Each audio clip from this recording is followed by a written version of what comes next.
누각이 중중 화장계라. 누각이라는 것은 우리가 볼 적에 경치가 좋고 풍광이 아름다운데 누각을 짓습니다. 예.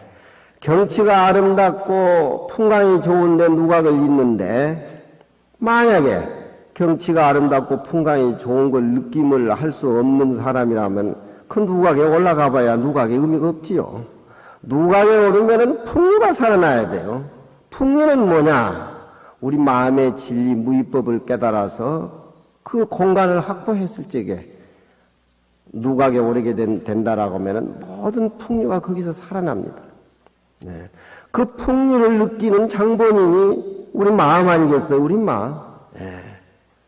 누각에 올라와서 풍광을 보고 산천을 보고 흐르는 물, 참 높은 산을 보지만 마음의 풍류를 깨닫고 무위법 진리를 아는 사람은 좋고 나쁜 것이 거기에서 차별적인 세계로 이렇게 우러나오지만 세상의 모습에 찌들려가지고 꼼짝달싹 못한 사람은 그 누각에 올라가서 풍광이 아름답더니 뭐든지 지소리 한 소리 못해요. 그러니까 요즘 스님들이 중국 가가지고 성지순례하면서 거기 가서 제소리 한 소리 못하면 안 가야 돼요. 제소리 한 소리 할 때까지 공부를 많이 하고 가야 돼요. 구경은 속인이 하는 거나 중이 하는 거나 어떤 자기 살림살이가 없으면 의미가 없는 것들이죠. 예. 누각 위에 올라가서 누각이 이렇게 겸쳐져 있는데 화장계라. 화장계란 말은 이 우주 전체가 연꽃으로 꾸며진 것 같다. 예. 비어있는 공간을 확보를 하고 깨달음의 세계에 안주를 하니까 누각에 올라가서 흐르는 물이라든가 산을 이렇게 보니까 연꽃으로 장엄된 것 같다. 그 마음은 이 세상의 모든 차별의 세계를 깨달음의 세계에서 수용하는 살림살이가 갖춰져 있는 소리입니다. 예. 그렇게 됐을 적에 자라장리의 산진주라. 자라라는 것은 빨간 보재기를 자라라 그래요. 자라. 예. 빨간 보재기가 아니고 자색의 보재기 속에 산진주라. 진주를 흩어놓은 것 같다. 꿈틀거리는 벌레라든가 꽃을 찾아다니는 나비라든가 모든 모습들은 이 깨끗한 우주라는 공간에 비단 보재기에 생명을 이렇게 쌓아놓은 것 같다. 예. 전부 우리의 모습입니다. 우주라는 하나의, 우주법계라는 하나의 틀 속에 거기에는 우리 총장님도 계시고 우리 정암거사도 있고 다 있고 꿈틀거리는 벌레도 있고 나비도 있고 생명의 뿌리는 한 뿌리로 나왔기 때문에 마치 진주를 흩어놔둔 것 같다. 예.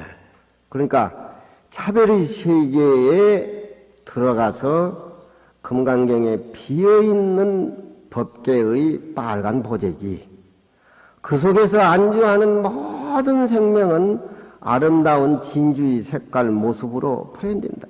누구에게 벌을 주고 누구에게 상을 주고 거기에 얻은 선악이라든가 시비라든가 뭘 거기서 분별을 내고 하겠네. 네. 저런 소리 힘들어요. 저런 걸 또 우리가 이해한다는 것도 힘들어요. 제가 어렴풋이 느끼고 얘기하지만 조사의 깨달음의 진수적인데 못 가봤기 때문에 저는 글로 그렇게 해석을 하는 겁니다. 예. 저기에는 화엄경 80권의 대의도 다 들어있고, 예. 부처님 장경이 저 속에 다 들어있어요. 자라장류의 산진유라 빨간 보재기 속에 진주를 흩어놓은 것 같다. 이건 우리가 금강경에서 부처님의 세계는 어둠도 없고 서람도 없다. 그 당처에 가야 돼요. 당처에서 머물러서 삶을 살아야 돼요. 그 뜻 모르고 사는 사람들이야. 뭐 세상 사람들이야. 뭐 신이 비니 옳고 그러니 뭐니 그 뭐 논할 게 없죠. 우리 부처님의 깨달음의 세계에서 자기 참된 모습을 발견하려면 거기에 살림을 차려야 돼요. 대용이라는 것은 뭐냐?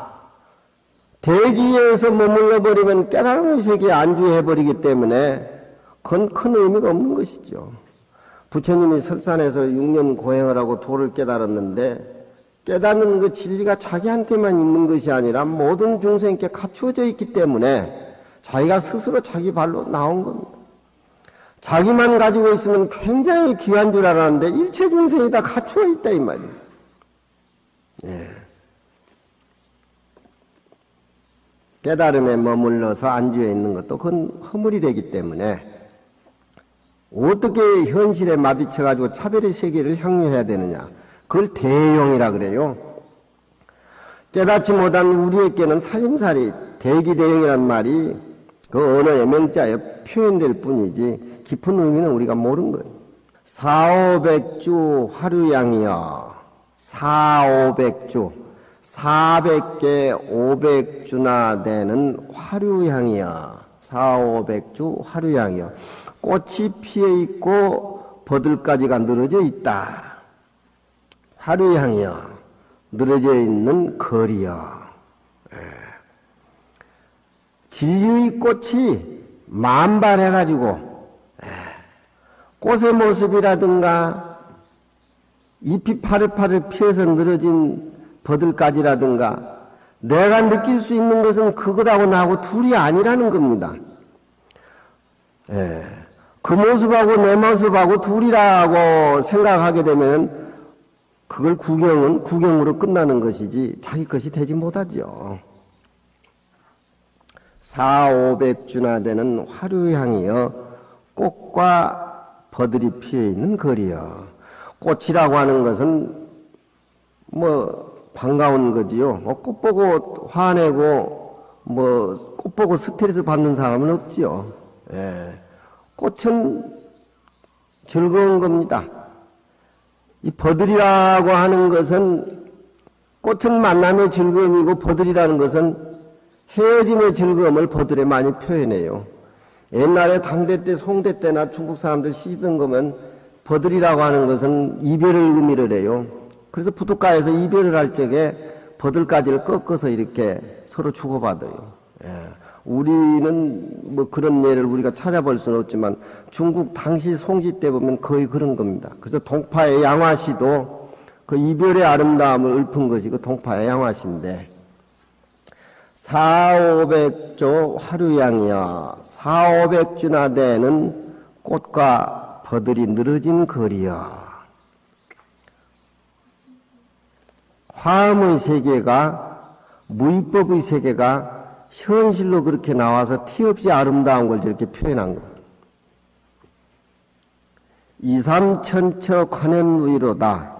이삼천처 3000곳이나 200이나 되는 장소에서 관현누이로다. 관현이라는 것은 퉁수를 부르고 현이라고 하는 검은 거를 튕긴다는 거예요. 자라장류의 산준주라. 빨간 보재기에 진주를 흩어놓은 그 생명이 하나의 뿌리에 근간을 두고 있다라고 했을 적에 현실에 나와서 느끼는 것은 그 색깔이 나와서 현실에 채석이 되기 때문에 피리 불고 통소 불고 검은 고 치는 겁니다. 이게 부처님의 세계, 깨달음의 세계, 중생 세계에 와서 부처님이 깨달음을 통해서 49년 동안 마음껏 재미있게 놀다 간 살림살이를 태용이라 그래요. 이건 강원에서 경을 보다면 화음 품목이라는데 대기, 대용, 기용제시를 이 글꼴을 소개를 하고 있는데 거의 스님들이 요즘 젊은 세대들이 어려우니까 그냥 스치고 지나가 버린 것들인데 영은사 선방에 저런 줄을 걸고 있더라고 하는 것은 당나라 때 그 선의 어떤 그 생활선의 물결이 부처님 마음이 현실에 나와서 1200년 동안 그 선방에는 그 정신적인 흐름이 있는 겁니다. 홀피리가 송나라를 정복하고 고봉스님의 선효사상을 고봉스님을 국사로 모신 이유도 당나라 때 어떤 선의정신을 자기가 열등의식을 캄프라치하기 위해서 선의정신을 국가의 정신으로 뿌리를 내리기 위한 그런 어떤 작업이었어요. 기용제시. 우리가 삶을 사는데 진리에 안주해 있는 것도 허물이고 현실에 빠져가지고 꼼짝달싹 못하는 것도 그것도 병이에요. 그렇지만 현실하고 이상의 깨달음의 세계도 바란스가 맞아야 돼요. 조화가 이루어져야 돼. 예. 보살이 가정살림살에 꼼짝 못하고 연연한 것보다도 한 달에 한두 번씩은 절에 와서 참회도 하고 스님하고도 대화도 나눠야 문이 좀 열리지. 집에만 꽉 붙어 있으면은 견문이 없지요. 말하자면은. 예. 그러다 보면 스트레스 받다 보면 당신하고 못 살겠다고 간다 그러면 안 돼. 우리 처사님들도 할머니들 모시고 부암사 나와서 저하고 대화를 하는 기회를 많이 가져야 돼요. 현실에 너무 빠져 있는 것도 병이고, 깨달음의 세계에 너무 안주해 있는 것도 병이고, 스님이 산속에만 가만히 앉아가지고 자기 깨달음의 세계에 편안히 앉아서 사는 것도 병이고, 도시에 나와가지고 그냥 오만 보살들 다 만나고 이것저것 처먹고 배가 쪄가지고 그냥 기름이 드득드득하고, 내 아는 스님은 맹장이 걸렸는데 병원에 가서 수술하니까 그 의사한테 내가 잘 됐는가 하면서 물어보니까, 아, 스님 배가 아니에요. 그래, 의사가. 그래요. 무슨 배야 하니까, 스님 배가 무슨 저렇게 기름기가 있냐, 이거야. 그 소리가 그냥 아찔하더라니까. 예. 예. 왜 스님 배가 그렇게 기름기가 많냐, 이 말이야. 여기 부암사들이, 부암사 저 스님도 좀 각성을 해야 돼. 예. 누구요? 허명 스님이요? 아니요. 예. 현실에 나와서 절 짓고 보살들 상대하고 뭐 하다 보면은 자기가 있는 본래 모습이, 그 자기가 부처님 지혜를 얻어가지고 확실히 깨달은 그런 위치도 아니다 보니까. 그러니까, 바란스가 맞아야 된다, 이 말. 바란스 맞는 깨달음의 삶을 쉽게 얘기해 보자면은 기와 용이 조화가 돼서 셋이 함께 끌어서 보아야 된다. 그것을 시를 지어가지고 어떻게 표현했느냐. 서인완월의 반생각이요. 국청사 가니까 물소라는 걸 난 우리나라에서 못 봤는데, 국청사 가니까 그 물소가 이렇게 올라오대. 아, 저기 물소구나. 스님들이 12이 갔는데, 나는 또 느낌이 있어. 그런데 가보면은, 옛날 낙엽 속에 묻혀있는 것들, 사람이 볼 수 없는 그런 세계를 보지만, 또 다른 스님은 또 다른 스님대로, 그러다 보니까 저녁에 이제 뭐 음식 먹다 보니까 술을 자꾸 권해서 또 옛날 스님들 생각이 나서 술만 늘어가지고 왔어. 술하고 뭐 곡주하고는 좀 다르지요. 기용제시, 깨달음하고 현실하고 어떻게 우리가 바란스를 맞아 살아가야 되는가. 깨닫지 못한 우리 입장에서 고인들의 깨달음의 어른들의 살림살이를 저 시에서 보는 약간 엿볼 수가 있죠. 서인완월의 반생각이요. 서라고 하는 것은 물소입니다. 물소. 물소. 그래서 물이라고 하는 것은 옛날에 색깔이 까만 것으로 표현하고, 고라는 것은 물소인데 암물소를 고라 그래요. 수고. 당나라 때 선지식들은 그 위산 스님이라든가 백장 스님이라든가 훌륭한 그 당나라 때의 선지식들은 그 서로 법거량을 하는데 이 수고 물소 얘기가 많이 등장합니다. 위산 스님 같은 경우에는 내가 죽으면은 절박 동네 아무갯집에 수고가 될 테니까 그 수고 배에는 아무개 누구누구라고 쓰여져 나올 것이다. 그러면 그 소를 보고 나라고 얘기를 해야 되겠느냐, 내가 소가 되었다고 얘기를 해야 되겠느냐. 여러분들 한번 그렇게 한번 얘기를 한번 해봐라. 그런 얘기들이 많이 나와요. 우리가 여기서 짚고 넘어갈 것은 물소라고 하는 것은 생명의 근원자리를 의미를 하는 겁니다. 물이라는 것은 검은 것이고 또 물소의 뿌리라고 하는 것은 그렇게 화려하지를 않아요. 화려하지를 않기 때문에 저 앞에서 얘기하는 본래 체의 비유를 대고 본래 근본 체의 비유를 대고, 그러니까 부처님이나 깨달음의 조사들이 현시에 생활할 적에 기와 용을 함께 보여야지 이쪽 저쪽 끼우치지 않는다, 그런 얘기겠죠. 물소라고 하는 것은 물은 소는 항상 어질다고 이렇게 표현하지요. 어질인자. 어질인자는 추상명사이기 때문에 그 사람이 어진가 아닌가는 우리가 볼 수가 없습니다. 그렇죠? 그 사람이 어질인가 어질지 않는가라고는 우리가 표현할 수가 없지만 그 사람이 사람을 상정하고 행동 방거지가 사랑의 자가 거기서는 묻어나와요. 사랑의 자가. 부처님이나 공자님이나 인이라고 하는 것은 어진다라고 하는 것은 우리가 생명의 근원 자리에서 목숨을 받아나오기 때문에 누구나 다 그 자리는 청정하고 어진 겁니다. 그렇지만 깨끗하다는 거나 어진다라고 하는 추상명사이기 때문에 눈에 보이지 않는 것이에요. 그렇지만 눈에 보이지 않는 것이지만 깨달음의 부처님이나 공자님의 일상생활 속에 중생을 상대해가지고 우러나온 모습은 사랑의 자지요. 사랑의. 이 서인은 인이라고 하는 것은 바탕을 얘기하는 겁니다. 물소, 서인이, 그 서인은 물소를 의미해요. 서인이 완월해. 완월이라고 하는 것은 달을 구경한다. 달을 음미한다. 물소가 물에 잠겨가지고서 구름 한 점 없는 중천에 달이 떠 있는데 달을 구경을 하니까 반생각이라 달의 아름다운 차가운 어룽진 모습이 물소 불에 새겨 나오고 이건 뭐 시인들이라든가 모든 사람들이 형용할 수가 없는 소리예요. 아니 물소가 물에 있다 보니까 달이 떠오르니까 이상한 물체가 보이니까 물속에서 머리를 이렇게 내놓으니까 그 달이 물소 뿔이 얼마나 커요? 굉장히 크더만. 굉장히 커요. 온 전체가 그건 3분의 2가 뼈두고만. 차가운 달빛이 거기에서 어룽진다. 이런 소리 누가 하겠습니까? 무슨 뜻인지도 몰라요. 무심으로 이루어지는 것입니다. 그것들이. 물에 잠겨있는 물소가 고개를 쳐든 것도 고개를 쳐들자마자 왜 중천에 떠있는 달이 물소 뿔에 비칩니까? 그게 다 무심으로 이루어진 것들이. 그러니까 우리가 생활 속에서 사는 것도 무심으로 이루어져. 그건 꾸밈이라는 것은 손톱만치도 없어요. 그게 금강경의 무위법입니다.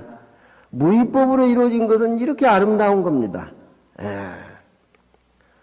선사의 삶이라고 하는 것은 물소에 어진 사랑의 바탕을 두고 그 바탕 자체가 모든 것하고 상대적으로 마주쳤을 적에 무심으로 함이 없는 것으로 자연적으로 이렇게 이루어지는 모습이 그렇게 아름다운 겁니다.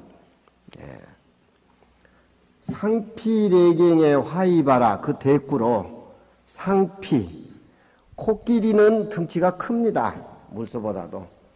사자가 코끼리한테는 한번 받칠까 싶어서 꼼짝 못하겠다면 뒤에 올라타가지고 뭐 물소 잡으면 어떻게 물어 뜯으면 토끼도 할 수 없고 코끼리도 할 수 없겠지만 코끼리가 피라고 하는 것은 입을 피자니까 피동형으로 당한다는 그런 뜻입니다. 깨달음의 세계에 안주하고 있고 싶지만 일체 중생이 자기하고 같은 맥락을 지니고 있기 때문에 부처님이 설산에서 내려와서 아까 이 얘기를 한 마찬가지로 49년 동안 설법을 했지만 코끼리도 가만히 있고 싶지만 그 큰 덩치에 큰 덩치 모습이라는 것은 일단 현실적으로 대용의 의미를 가지고 있어요. 대용. 그걸 상상해서 한번 생각해 보세요. 대용. 코끼리에 누구 적이 있겠습니까?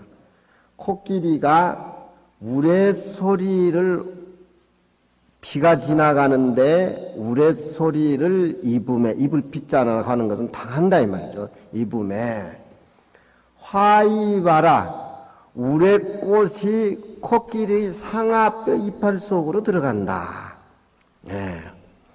우레가 번쩍거리다가 사라져버리는데 그것이 꽃이 돼가지고 코끼리 상아입에 우레꽃이 들어간다 이 말이에요.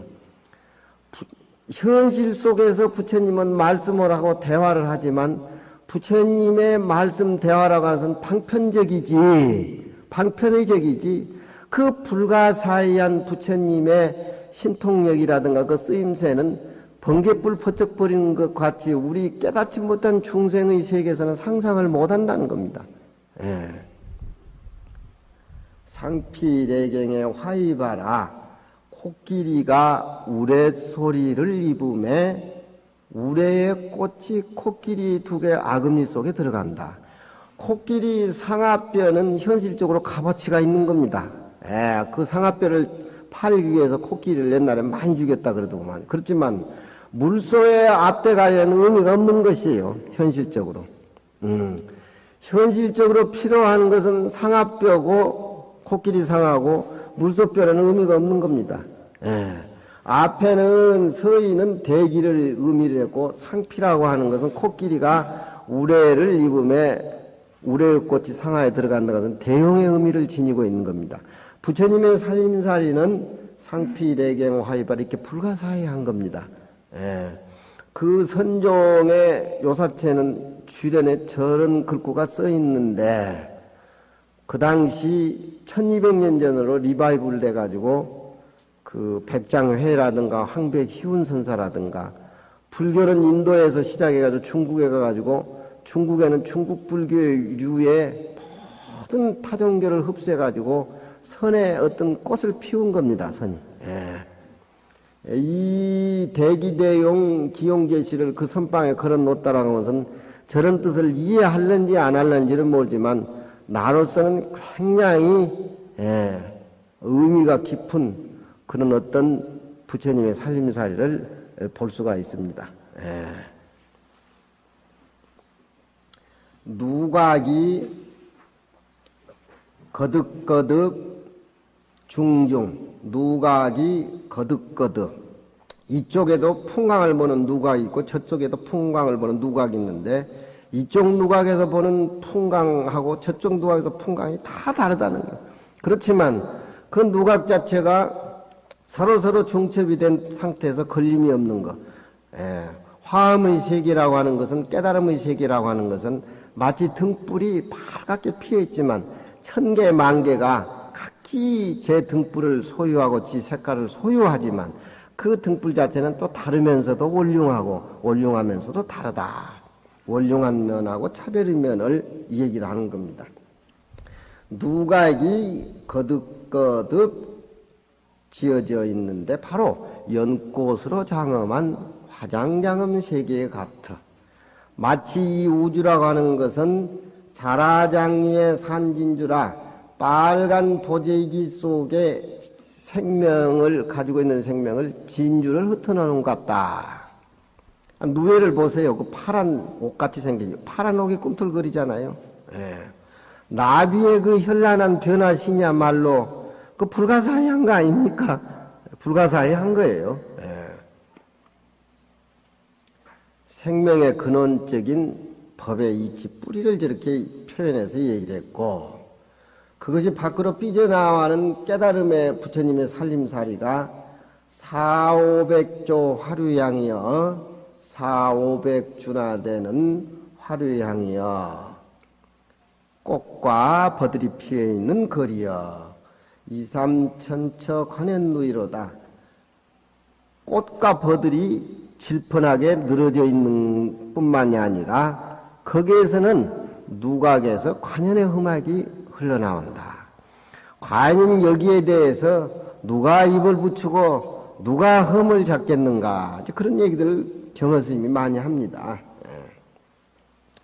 서인 물소가 서인 물소는 어진 것이 있기 때문에 서인이 와노래 달을 구경하며 달에 어룽진 모습이 물소 뿔에 생겨나고 상피래경 화이바라 코끼리가 우레를 입음에 우레의 꽃이 어금니에 들어간다. 너도 모르고 나도 모르는 소리 같지만 음미를 하면 참말로 맛있어요. 저 살림살이는 사실 모릅니다. 저기를 안다라고 하면은 저건 병이에요. 안다라고 하는 건 병입니다. 우리 금강경도 여기에 소이자와 일체 현성이 다 무위법으로서 차별을 둔다. 이런 맥락하고 이 시하고 거의 같은 맥락을 지니고 있기 때문에 깨달음의 진리라고 하는 것은 소리도 없고 색깔도 없다. 이 말이에요. 소리도 없고 색깔도 없는 그 진리를 부처님이 어떻게 깨달았다고 가지고 깨달음을 통해서 그 얘기를 했다고 하겠느냐. 그렇지만 부처님은 깨달음이 없이 깨달으시고 설법을 한 적도 없지만 설법을 하고 계십니다. 예. 망고 벽담 공개월을 제3노녹 시응지라. 이건 공부 안 하면 안 돼요. 처절한 자기 고독의 맛을 느껴야 되지, 상대적으로 뭘 구화해가지고 좀 거기에서 상대적으로 재미를 느끼고 뭐 한다 그러면 불법하고 거리가 멀어요. 그건 꼭 병이 붙기 마련입니다. 예. 불법은 망고벽담 공개월이여 저 말년이라 내려온 푸른 연못에 저 허공의 달이 비쳤는데, 허공의 달이 도장을 지켰는데 제3노녹 시행지라, 그 달을 건지기 위해서 목숨을 바치고 목숨을 바치고 난 뒤에 아, 이건 달은 건질 수 없는 물건이구나, 그걸 비로소 알아야 된다 이 말이죠. 그걸 알아야 된다 이 말이죠. 그 맛을 모르면 의미가 없어요. 그 부처님의 어둠도 없고 사람도 없는 그 세계를 부처님하고 얘기하자, 수보리하고 얘기하다 보니까 이런 말들이 등장하게 되는데, 어려운 얘기들입니다. 한번 달을 한번 가서 건져보세요. 건져봐가지고 빠져서 옷도 다 베리고 허우적거리고, 길 가는 사람들 좀 살려달라고. 왜 물에 빠졌느냐 그러면 달 건질라도 물에 빠졌다고. 세상 사람이 비웃고 웃고 해도 그게는 지가 좋아서 하는 건 매력이 있는 겁니다.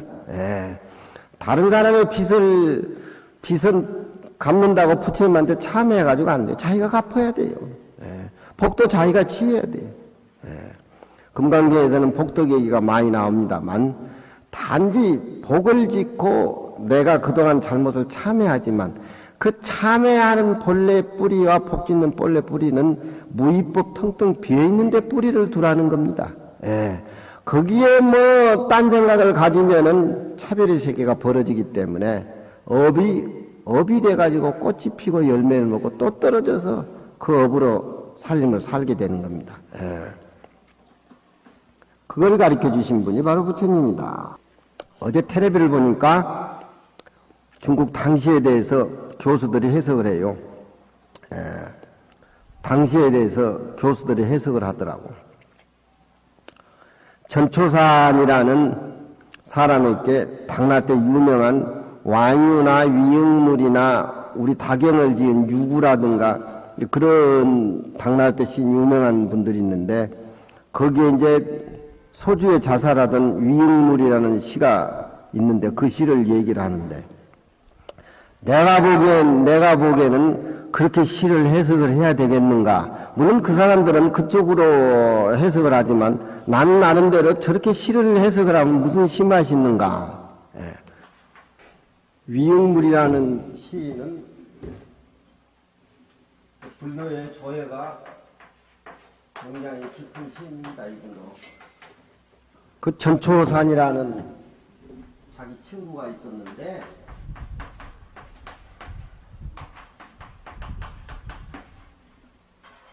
이분은 공부는 같이 했지만 일찍이 수행하기 위해서 산중에 들어가서 세상밖에 안 나온 사람입니다.